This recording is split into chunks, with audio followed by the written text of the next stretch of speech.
حضرت سیدنا عمر فاروق اعظم رضی اللہ تعالی عنہ یہ اعلان نبوت کے 6 سال اسلام لائے۔ آپ کے قبول اسلام کے لیے نبی اکرم نور مجسم صلی اللہ تعالی علیہ وآلہ وسلم نے دعا کی تھی۔ ایک روایت یہ ہے کہ جس میں آپ نے خاص سیدنا فاروق اعظم رضی اللہ عنہ کا ذکر کیا تھا کہ اے اللہ عمر بن خطاب کے ذریعے اسلام کو غلبہ عطا فرما۔ بس وہ دعا کرنی تھی کہ سیدنا فاروق اعظم رضی اللہ تعالی عنہ نے اسلام قبول کر لیا۔ تو سیدنا عبداللہ بن مسعود رضی اللہ تعالی عنہ کا قول ہے کہ جب سے عمر اسلام لائے رضی اللہ تعالی عنہ یہ دین روز بروز ترقی کرتا چلا گیا۔ سیدنا فاروق اعظم رضی اللہ تعالیٰ عنہ فرماتے ہیں کہ جب میں نے اسلام قبول کیا تو دار ارقم میں موجود مسلمانوں نے اس زور سے تکبیر بلند کی کہ اسے تمام اہل مکہ نے سنا۔ سیدنا فاروق اعظم رضی اللہ عنہ کہتے ہیں کہ میں نے عرض کیا یا رسول اللہ صلی اللہ تعالیٰ علیہ وسلم کیا ہم حق پر نہیں ہیں؟ فرمایا کیوں نہیں، یقیناً ہم حق پر ہیں۔ فاروق اعظم رضی اللہ عنہ کہتے ہیں میں نے عرض کی پھر ہم پوشیدہ کیوں رہیں؟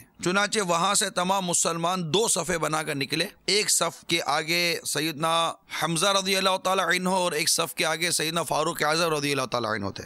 تو خود فاروق اعظم رضی اللہ عنہ فرماتے ہیں کہ جب ہم اس طرح مسجد حرام میں داخل ہوئے تو کفار کو سخت ملال ہوا۔ اس دن سے میرے آقا صلی اللہ تعالیٰ علیہ وسلم نے مجھے فاروق کا لقب عطا فرمایا، کیونکہ اسلام ظاہر ہو گیا اور حق و باطل میں فرق پیدا ہو گیا، یعنی فاروق سب سے زیادہ فرق کرنے والا۔ حضرت مولا مشکل کشا شیر خدا کرم اللہ تعالیٰ وجہ الکریم ارشاد فرماتے ہیں کہ سیدنا فاروق اعظم رضی اللہ تعالیٰ عنہ کے سوا کوئی شخص ایسا نہیں جس نے اعلانیہ ہجرت کی ہو۔ جس وقت حضرت سیدنا عمر فاروق رضی اللہ تعالیٰ عنہ ہجرت کے ارادے سے نکلے تو آپ نے تلوار حمائل کی کمان شانے پر لٹکائی اور ہاتھ میں تیر پکڑ کر خانہ کعبہ کا طواف کیا۔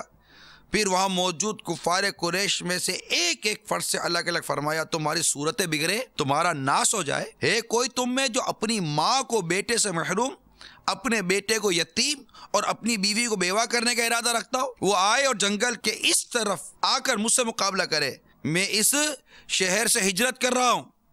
کفار کو آپ کے مقابلے کی جرت تک نہ تھی، ایسا دبدبا تھا سیدنا فاروق اعظم رضی اللہ تعالی عنہ کا۔ آپ سے 539 احادیث مبارکہ مروی ہیں، اور اس کے ساتھ ساتھ ایک اور بڑا پیارا ان کی سیرت کا پہلو ہے کہ آپ کی شہزادی حضرت حفصہ رضی اللہ تعالی عنہا یہ سرکار صلی اللہ تعالی وسلم کے نکاح میں آئیں اور انہیں ام المومنین بننے کا بھی شرف حاصل ہوا۔ آپ نے بڑا پیارا مدنی پھول دیا ہے، اگر قیامت کے دن یہ ندا کی جائے کہ ایک شخص جنت میں داخل ہوگا تو میں اللہ کی ذات سے امید رکھتا ہوں کہ وہ میں ہوں گا، اور اگر یہ ندا کی جائے کہ ایک شخص جہنم میں داخل ہوگا تو میں اللہ سے ڈرتا ہوں کہ وہ کہیں میں نہ ہوں۔